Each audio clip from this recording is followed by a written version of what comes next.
الحمد لله رب العالمين، والصلاة والسلام على سيد الأنبياء والمرسلين وعلى آله وأصحابه أجمعين. أما بعد، فأعوذ بالله من الشيطان الرجيم. بسم الله الرحمن الرحيم. هو الذي خلقكم من تراب ثم من نطفة ثم من علقة ثم يخرجكم طفلا ثم لتبلغوا أشدكم ثم لتكونوا شيوخا ومنكم من يتوفى من قبل ولتبلغوا أجلا مسمى ولعلكم تعقلون. هو الذي يحيي ويميت، فإذا قضى أمرا فإنما يقول له كن فيكون. صدق الله مولانا العظيم. هو الذی، وہ اللہ ہی کی ذات ہے، صرف اور صرف وہ اللہ ہی ہے، اسی ذات کا یہ کرشمہ ہے. خلقکم من تراب، کہ اس نے تمہیں مٹی سے پیدا کیا. حضرت آدم علیہ السلام کا پتلا مٹی سے پیدا کیا گیا. تمام انواع و اقسام مٹی کی جمع کی گئی، ان کا خلاصہ نکالا گیا، اس سے ان کا پتلا بنایا گیا. قرآن کریم میں دوسری جگہ ارشاد فرمایا من صلصال من حمأ مسنون، کھنکھناتی مٹی. کبھی بٹھے پر جائیں، وہ کچی مٹی کی پہلے اینٹ بناتے ہیں اور پھر اس کو خشک کرتے ہیں. خشک کرنے کے بعد اس اینٹ میں پختگی آ جاتی ہے. وہ دو اینٹیں آپس میں یوں ہلکی سی ماری جائیں تو وہ آواز دیتی. یہ کیفیت. اس طرح جب پتلا تیار ہو گیا، پھر اللہ تعالیٰ نے اپنا سب سے بڑا شاہکار اپنی روح کو اس انسان میں پھونکا، جس نے اس مٹی کو کہاں سے کہاں پہنچا دیا. تھی یہ خاک، تھی یہ حقیر، تھی یہ ایک عام، لیکن روح پھونکنے کے بعد اللہ نے وہیں اس میں کیا پیدا کر دیا؟ کمالات پیدا کر دیے. نمبر 2، هو الذی خلقکم من تراب، اللہ نے تمہیں پیدا کیا مٹی سے. دوسرا معنی، وہ بھی دونوں معنی ہے کہ تمہاری ساری ضروریات بھائی کہاں سے آ رہی ہے؟ مٹی سے آ رہی ہے. جب ہم مٹی سے پیدا ہوئے ہیں، قربان جائیے اسلام کی سچائیوں پر، اسلام کی صداقتوں پر، کہ اللہ تعالیٰ نے مجھے اور آپ کو مٹی سے پیدا کیا. حکم یہ ہے کہ مرنے کے بعد بھی اس کا جسم کس کے حوالے کیا جائے؟ مٹی ہی کے حوالے کیا جائے. جسم کو جلانا یا کچھ بھی کرنا یہ فطرت کے خلاف ہے. بھائی یہ کیا؟ فطرت کے خلاف ہے. آدم علیہ السلام کو مٹی سے پیدا کیا، بالکل صحیح. ہم نے تمہاری ضروریات کو آج بھی کہاں سے پیدا کر رہے ہیں؟ مٹی سے پیدا کر رہے ہیں. اسی کو فرمایا یہ سارا کچھ کرنے والا کون ہے؟ هو الذی، وہ اللہ ہی ہے. خلقکم من تراب ثم من نطفہ، پھر ہم نے تمہیں انسانی مادہ سے پیدا کیا. پھر ہم نے تمہیں انسانی مادہ سے، حضرت آدم کے بعد آگے ہم نے تمہاری نسل یوں چلائی. یہ بھی اللہ تعالیٰ کی قدرت کا شاہکار ہے کہ انسانی وجود میں پتہ نہیں کتنے اجزاء ہیں، لاکھ ہیں، کروڑ ہیں، ارب ہا ارب ہیں، کتنے ہیں. دماغ کے خانے پتہ نہیں کتنے ہیں، دل کے پتہ نہیں کیا کیا فنکشن ہے، جسم میں پتہ نہیں اللہ نے کیا کچھ رکھا ہے. ہم ان تمام اجزاء کا بنیادی خلاصہ لے کر اس سے انسانی مادے کو وجود بخشتے ہیں، اور اس سے پھر ہم آگے بھائی کیا چلاتے ہیں؟ اسی کو فرمایا ثم من نطفہ، پھر ہم تمہیں انسانی مادہ سے پیدا کرتے ہیں. مادے کو ایک شکل سے دوسری شکل میں، دوسری سے تیسری شکل میں، تیسری سے چوتھی شکل میں، پھر ہڈیاں، پھر ڈھانچہ. جس زمانے میں قرآن کریم نے یہ بات ارشاد فرمائی، بھائی وہ زمانہ مشینی دور، الٹرا ساؤنڈ جدید چیزوں کا نہیں تھا۔ قرآن کریم نے جب مراحل مدارج بیان کیے انسان کی پیدائش کے، اور بعد میں جب جدید دور آیا اور قرآن کی ان آیتوں پر دوبارہ تحقیق کی گئی، تو حقیقت یہ ہے منکرین خدا عام بندے نہیں، بھائی کون؟ منکر کو تسلیم کروانا جس کے دل میں گنجائش ہی نہ ہو، جو اللہ کے انکار پر ضد لگائے بیٹھا ہو، انہوں نے جب اس کا مطالعہ کیا تو حیرت میں آ گئے، حیرت زدہ ہو گئے کہ قرآن نے جو جیسے بیان کیا ہے 100% ویسے ہی ہے۔ اور قرآن کریم نے اس کے عجائبات کا بھی ایک عجیب تماشا ہے۔ قیامت تک قرآن کریم اپنی سچائیاں، اپنے حقائق انسانوں کے سامنے بیان کرتا رہے گا، اور کبھی بھی قرآن کریم کے عجائبات ختم نہیں ہوں گے۔ فرمایا ثم من علقہ، پھر ہم اس انسانی مادے کو جمے ہوئے خون لوتھڑے کی شکل میں تبدیل کر دیتے۔ ثم یخرجکم طفلا، پھر ہم تمہیں نکالتے ہیں ایک بچے کی شکل میں، انتہائی کمزور، 100% محتاج۔ بھائی 100% کیا؟ انسان کا بچہ جب پیدا ہوتا ہے اس وقت دنیا کی سب سے محتاج ترین، ضعیف ترین، کمزور ترین مخلوق ہوتا ہے۔ ثم لتبلغوا اشدکم، اللہ نے فرمایا پھر ہم تمہیں طاقت اور جوانی کو پہنچا دیتے۔ بھائی کہاں پہنچا دیتے؟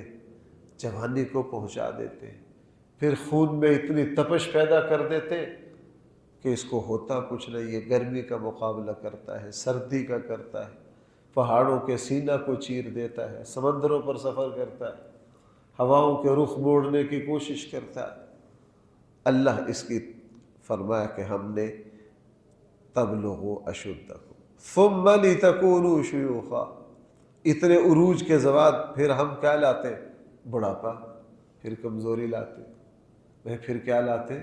کمزوری لاتے۔ وہ طاقتور جو ناک پہ مکھی نہیں بیٹھنے دیتا تھا، جس کو کسی چیز کی پرواہ نہیں تھی، اب اس کے جسم میں راشا پیدا ہو گیا، کمزوری آ گئی، یہ اب کھڑا ہوتا ہے اس کو چکر آتے ہیں، یہ ہم نے کمزوریاں رکھی۔ وَمِنْكُمْ مَنْ يُتَوَفَّى مِنْ قَبْلِ، تم میں سے کچھ وہ ہیں جن کو ہم موت دے دیتے ہیں جوانی سے پہلے۔ کوئی بچپنے میں فوت ہو گیا، کوئی جوانی میں پہنچا، کوئی بڑھاپے میں۔ کسی کی موت کب آ گئی، کسی کی موت کب آ گئی، یہ راز کس کے پاس ہے؟ بھائی اللہ کے پاس ہے، یہ معاملات اللہ ہی جانتا۔ ہمیں تو بس اتنا کہا گیا ہے کہ تم زندگی کی برکت کو مانو۔ جس کو اللہ رسول اللہ صلی اللہ علیہ وسلم نے فرمایا بہترین ہے وہ شخص جس کو اللہ نیک عمل کے ساتھ لمبی عمر دے دے، جس کو اللہ تعالیٰ نیک عمل کے ساتھ کیا دے دے؟ لمبی عمر دے دے۔ ہمیں تو حکم ہے یہ مانگنے کا، باقی کس کی موت کب آ رہی ہے، کیوں آ رہی ہے، یہ راز ہماری عقل اور شعور اور علم اور ادراک سے بہت اوپر ہے۔ صرف ایک جگہ ہلکی سی جھلک دکھائی قرآن کریم میں، خضر علیہ السلام حضرت موسیٰ علیہ السلام کو سفر کروا کے ایک بچے کو قتل کروایا گیا، اور وہ راز ہمارے سامنے کھول دیا گیا، وہ راز ہمارے سامنے کھول دیا گیا۔ اللہ کی شان، اللہ کی شان، اللہ ہی اپنی حکمتوں کو جانتے۔ دسیوں واقعات ایسے ہیں، عقل کہتی ہے ایسے ہو جانا چاہیے تھا، لیکن اللہ ویسے کرتے نہیں، بعد میں سمجھ میں آتا ہے۔ آقا علیہ السلام طائف سے تشریف لائے، جو کچھ طائف والوں نے کیا ہر مسلمان کو پتہ ہے۔ فرشتے خدمت میں حاضر ہوئے، اللہ کے رسول اجازت دیجیے مکہ کی ان پہاڑیوں کو ملا دیں، ان کو درمیان میں پیس دیں۔ بھائی رسول اللہ صلی اللہ علیہ وسلم نے کیا فرمایا؟ نہیں، یہ نہیں تو ان کی نسلیں ایمان لے آئیں گی۔ اب بظاہر ان کو پیس دینا چاہیے تھا، لیکن رسول اللہ صلی اللہ علیہ وسلم نے فرمایا یہ نہیں تو ان کی نسلیں اور ایسا ہی ہوا، ان کی نسلیں ایمان لائی۔ بلکہ میں اکثر سوچتا ہوں ہمارے خطے میں تو اسلام لانے کا سبب ہی طائف والوں کی اولاد محمد بن قاسم بنے۔ بھائی کون بنے؟ محمد بن قاسم بنے۔ اللہ تعالیٰ کے معاملات کو کوئی نہیں جانتا۔ فرمایا وَمِنْكُمْ مَن يُتَوَفَّى مِن قَبْلُ، تم میں سے کچھ وہ ہیں جن کو ہم پہلے ہی کیا دے دیتے ہیں؟ موت دے دیتے ہیں۔ وَلِتَبْلُغُوا أَجَلًا مُّسَمًّى، تاکہ تم سب اپنی طے شدہ عمر کو پہنچ جاؤ، جس کا جو وقت طے کیا ہے، اور اسی طرح ہم نے قیامت کا وقت طے کیا۔ لَعَلَّكُمْ تَعْقِلُونَ، یہ باتیں ہم کیوں کہہ رہے ہیں؟ تاکہ تم سمجھو۔ بھئی اللہ کیا فرما رہے ہیں؟ یہ باتیں ہم کیوں کہہ رہے ہیں؟ تاکہ تم سمجھو۔ پھر هو الذی، وہ اللہ ہی ہے، یحیی، جو زندگی عطا کرتا ہے، ویمیت، وہ اللہ ہی ہے جو کیا دیتا ہے؟ اللہ موت کیوں دیتے ہیں بھائی؟ موت بھی اللہ کی نشانیوں میں سے ایک نشانی۔ بھائی ذرا میری طرف متوجہ ہونا، موت بھی کیا ہے؟ اللہ کی نشانیوں میں سے۔ اگر اللہ اس زمین پر اس انسان کو موت نہ دے تو سچی بات یہ ہے کہ یہ رل جائے، یہ اپنی قدر کھو دے، یہ اپنی قدر کھو دے۔ موت بھی اللہ کی نعمتوں میں سے ایک نعمت ہے۔ ہمارے بچپن میں ہمارے یہاں ہمارے گاؤں میں ایک بوڑھی خاتون تھی، بہت عمر ہو گئی، شاید 127 یا 32 سال یہاں اس کی عمر پہنچ گئی تھی۔ ہم چھوٹے چھوٹے تھے تو وہ بچوں سے دعا کروایا کرتے تھے۔ ہم چھوٹے چھوٹے بچے تھے، ہم سے اللہ مجھے موت دے دے، حالانکہ کوئی پریشانی نہیں تھی، لیکن بڑھاپا۔ وہ اپنی سادہ زبان میں کہا کرتی تھی پتہ نہیں فرشتیاں نے میری پرچی کتنے گواتی ہے، فرشتوں نے میری پرچی پتہ نہیں کہاں گم کر دی۔ حقیقت یہ ہے کہ انسان جب بڑھاپے کو پہنچتا ہے، کمزوریوں کو پہنچتا ہے، اور نسلیں آگے چل پڑتی ہیں، اپنی دنیا میں مگن ہو جاتی، اللہ تعالیٰ موت کے ذریعے اس کو ناقدری سے بچاتے ہیں۔ کس سے بچاتے ہیں؟ ناقدری سے بچاتے ہیں۔ موت بھی اللہ جل جلالہ کی ایک نعمت ہے، اور اس اعتبار سے تو نعمت ہے ہی ہے کہ اس موت کے ذریعے ہی اللہ تعالیٰ اس جہان سے دوسرے جہان میں منتقل کرتے ہیں۔ آپ یوں کہہ لیجئے موت کے راستے پر چل کر ہی ایک بندہ مومن اس جہان میں پہنچتا ہے، پھر جہاں عزتیں ہی عزتیں ہیں، اور جہاں راحتیں ہی راحتیں ہیں، اور جہاں پھر کسی ناقدری کا کوئی خطرہ اور کوئی خدشہ نہیں۔ یہ جہان سراپا محتاجگی ہے، اور بھائی وہ جہان اللہ نے اس میں کوئی محتاجگی نہیں رکھی ہے، کوئی محتاجگی۔ اسی لیے آقا کریم صلی اللہ علیہ وسلم کی ایک دعا ہے، اے اللہ اصل زندگی تو آخرت کی زندگی ہے۔ ہمارے آقا نے کیا فرمایا؟ اصل زندگی تو بھائی کون سی زندگی ہے؟ آخرت کی، اس میں کوئی شک نہیں۔ اصل زندگی آخرت کی زندگی ہے، جس میں نہ کوئی محتاجگی، نہ کوئی ناکامی، نہ کوئی ناقدری، نہ کوئی ذلت۔ انسان دنیا میں بہت کچھ کرتا ہے لیکن یہاں ناقدری دیکھتا ہے، اپنے پالے ہوئے بچوں کے ہاتھوں انسان ناقدری دیکھتا ہے۔ بلکہ میں آپ کو سچی بات یہ عرض کروں، اس جہان میں بھی صرف قدردان ایک اللہ کی ذات ہے۔ میں صرف قدردان کون ہے؟ ایک اللہ کی ذات ہے، ایک اللہ کی ذات ہے۔ بعض مرتبہ انسان ناقدریاں دیکھتا ہے اس زندگی میں، اللہ اس کی تربیت کے لیے دکھاتے ہیں تاکہ یہ اپنا رخ موڑ لے، تاکہ یہ کیا کرے؟ اپنا رخ موڑ لے۔ اگر ہمیں اللہ اس طرح کی ٹھوکریں نہ لگائے تو ہمارا اللہ کی طرف رجوع نہ ہو۔ اللہ کہیں بیماری دے دیتے ہیں، کہیں تھوڑی بہت پریشانی دے دیتے ہیں، کہیں کوئی الجھن دے دیتے ہیں، تاکہ میرے بندے کا میلان کدھر ہو جائے؟ میری طرف ہو جائے۔ بہرحال فرمایا هو الذی یحیی و یمیت، وہ اللہ ہی ہے جو زندگی بھی عطا کرتے ہیں، جو موت بھی۔ فَإِذَا قَضَىٰ أَمْرًا، جب فیصلہ کرتے ہیں کسی معاملے کا، کسی کام کا، فَإِنَّمَا يَقُولُ لَهُ كُن، پس اسے اتنا فرماتے ہیں ہو جا، فَيَكُونُ، پس وہ۔ یار اس کو ذرا سمجھیے، الفاظ نہیں ہیں، میں اللہ کی ساری صفات میں سے جب کسی صفات کی تشریح کرتے ہیں نا تو اس پر آ کر بے بس ہو جاتے ہیں، چونکہ لفظ جو ہے وہ حقائق کو جامہ پہنا نہیں سکتے۔ یہاں اللہ کی ایک کن فیکون، بھائی کن جو ہے یہ اللہ کی ایک صفت ہے۔ بھائی کن کیا ہے؟ جس طرح حی القیوم ہونا اللہ کی صفت ہے نا، یہ اللہ کی۔ ہمارے لیے اس صفت کو سمجھنا کیوں مشکل ہے؟ اصل میں ہمارے لیے مشکل یہ ہے کہ ہم ایک چیز کو بنتا ہوا دیکھتے ہیں دوسری چیزوں سے۔ ہم ایک چیز کو، بھائی توجہ ہے آپ حضرات کے، ایک چیز کو بنتا ہوا دیکھتے ہیں کس سے؟ مثلا ہم نے یہ پھٹی بنوانی ہے، ہم نے دیکھا کہ اس کی شیٹ موجود تھی، کاریگر نے اس کو کاٹ کے طریقے سے جوڑ کے کیل وغیرہ لگا کے کیا بنا دی۔ اچھا ہم فیکٹری میں پہنچ گئے کہ یار یہ کیسے ہوگا، شیٹ کو چیک کیا، وہ کچھ اور سامان لیے بیٹھے، وہ اس میں کیمیکل ڈال فلاں ڈال، اس سے کیا بنا رہے ہیں؟ شیٹ۔ ہم نے کہا اچھا، ہم اس کے اور پیچھے گئے، وہ کچھ اور لیے بیٹھے۔ یہ سلسلہ کہیں رکے گا؟ نہیں رکے گا۔ یہ سلسلہ کہیں اس زمین پر ہو یہ رہا ہے، ایک چیز سے دوسری، دوسری سے تیسری، تیسری سے چوتھی، چوتھی سے پانچویں۔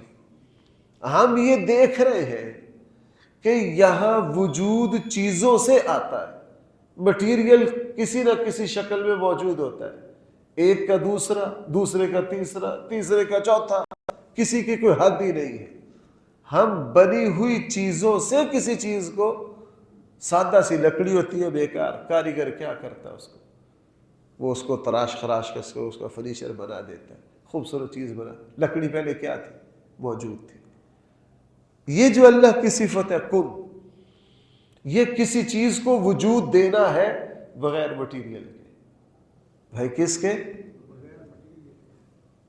اللہ تعالیٰ کسی چیز کو وجود دینے میں کسی پہلے سے اشیاء کے، اسباب کے، مٹیریل کے محتاج نہیں۔ بس جب کسی چیز کو وجود دینا ہو کیا کہتے ہیں؟ کن۔ اللہ کی یہ صفت ہے، اور یہی قیامت والے دن ظہور ہوگا۔ ہر چیز کا سسٹم تباہ، اللہ ہر چیز عدم میں چلی گئی۔ بھائی کہاں چلی گئی؟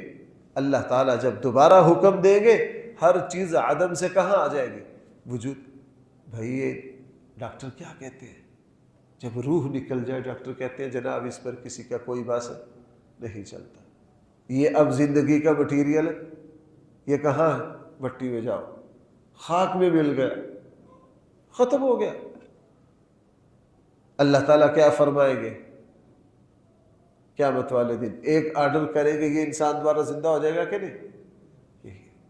اس لیے بھائی اللہ کو اس تمام صفات، اس لیے ہم ان کے ذریعے اللہ کو پکاریں، صفت کن سے بھی اللہ کو پکاریں۔ جب حالات ایسے ہو، کوئی ہماری ضرورت ایسی اٹکی ہو جس کے پیچھے وجود اسباب نہ ہو۔ بھائی ہمارے جمعے کا یہی موضوع چل رہا ہے، میں کیا بات عرض کر رہا ہوں؟ جس کے پیچھے اسباب ہے میرے اللہ،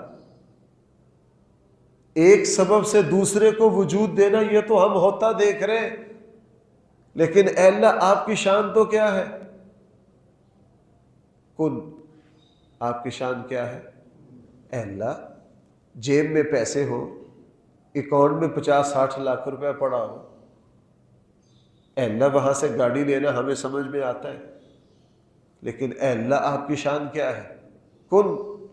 اے اللہ میرے پاس کچھ نہیں ہے، پھر بھی آپ مجھے رہائش دے دے، پھر بھی آپ میرے لیے کیا کر دے؟ اور اللہ کر دیتے، اللہ کر دیتے۔ بعض دفعہ کوئی چیز وجود میں آ جاتی ہے، اس کے باوجود بھی یقین نہیں آتا، اے اللہ ایسے ہو گیا، اے اللہ ایسے ہو گیا۔ اللہ بھائی اس پر کیا ہے؟ قادر مطلق ہے، یہ اللہ کی صفت ہے کن۔ اور دعا میں بھی اس صفت کو مد نظر رکھنا چاہیے۔ میں جمعے میں عرض کر رہا تھا، اس کا بقیہ حصہ اس جمعے میں آئے گا، کہ دعا اپنی حیثیت کو دیکھ کر مانگنے کا نام نہیں ہے، دعا اللہ کی حیثیت کو دیکھ کر مانگنے کا نام ہے۔ اے اللہ میں اپنے آپ کو دیکھ کر دعا مانگوں یہ کیا؟ میں تو پھر زیرو پر ہوں، اے اللہ میں تو پھر نااہل ہوں. اگر ہم اپنے آپ کو دیکھیں تو ہمیں اپنی 70% دعائیں مانگنی ہی نہیں چاہیے، چونکہ وہ ہماری حیثیت سے بڑھ کر ہے. لیکن اے اللہ ہم دعا میں اپنے آپ کو نہیں دیکھتے، اے اللہ دعا میں کس کو دیکھتے؟ جب بادشاہوں کے پاس بندہ جاتا ہے، بادشاہوں کے پاس بندہ جاتا ہے تو وہاں اسی اعتبار سے مانگتا ہے، اسی اعتبار سے مانگتا ہے. اس لیے یہ اللہ کی صفت ہے. فَإِذَا قَضَى أَمْرًا، جب اللہ تعالیٰ کسی چیز کو وجود دینے کا فیصلہ کر دیتے ہیں، فَإِنَّمَا يَقُولُ لَهُ كُن، اور اسے کیا کہتے ہیں؟ بھائی آخری بات ذرا سمجھنا، نبی کے جو معجزات ہوتے ہیں نا، اللہ کے ولیوں سے جو کرامات ظاہر ہوتی ہیں، وہ اسی کن کا اشارہ ہوتی ہے. وہ کیا ہوتی ہے؟ بھائی 1 کلو دودھ کتنے بندوں کے لیے کافی ہے؟ آج کل جو ہم دودھ پینے میں نااہل ہیں، آج کل 10 کو کیا لیں؟ آج سے 14 سال پہلے وہ تو 5 کلو دودھ پی جاتے تھے. اب 1 پیالہ دودھ کا ابو ہریرہ جیسے 70 نپٹا دیے. بھائی سب نے پیا کہ نہیں پیا؟ کیسے ہو گیا؟ یہ اللہ کی صفت کن ہے. یہ اللہ کی صفت کیا ہے؟ کن ہے. اتنی لمبی چوڑی جنت، اتنی لمبی چوڑی جنت بھائی کدھر سے آ جائے گی؟ وہ اللہ کی صفت کیا ہے؟ یہ اتنا بڑا جہان، یہ بڑی عجیب صفت ہے. میں بار بار عرض کر رہا ہوں کہ ہم اس پر غور کریں گے تو اس میں گہرائی میں جاتے چلے جائیں گے. اور بعض مرتبہ یہ صفت سمجھ نہیں آتی، اس لیے نہیں آتی کہ ہم دنیا میں ایک چیز کو دوسری سے بنتا دیکھتے ہیں، اور یہ اللہ کی شان ہے، بندوں کا اس میں کوئی عمل دخل نہیں ہے. بلکہ میں یوں کہہ سکتا ہوں کچھ صفات وہ ہیں جو اللہ نے اپنے بندوں میں ان کی جھلک رکھی ہے. بھئی اللہ تعالیٰ غفور الرحیم ہے. اللہ نے یہ صفت کس میں رکھی ہے؟ بندوں میں بھی کچھ نہ کچھ رحم رکھا ہے. اللہ تعالیٰ علم والے، لیکن علم کی کچھ نہ کچھ اپنی صفت کے ذرات اللہ نے اپنے بندوں میں بھی. لیکن یہ جو صفت ہے کن، یہ اللہ کی ایسی صفت ہے، یہ 100% کس میں ہے؟ اللہ میں ہے، اللہ کے علاوہ اور کسی میں نہیں ہے. یہ اللہ کی صفت خاصہ اور صفت ذاتیہ ہے. اللہ تعالیٰ مجھے اور آپ کو صحیح سمجھ عطا فرمائے. الحمدللہ رب العالمین، والصلاة والسلام على سید المرسلین وعلى آلہ واصحابہ اجمعین. ربنا آتنا في الدنيا حسنة وفي الآخرة حسنة وقنا عذاب النار. صلی اللہ تعالی علی خیر خلقہ سیدنا مولانا محمد وآلہ واصحابہ اجمعین برحمتک یا ارحم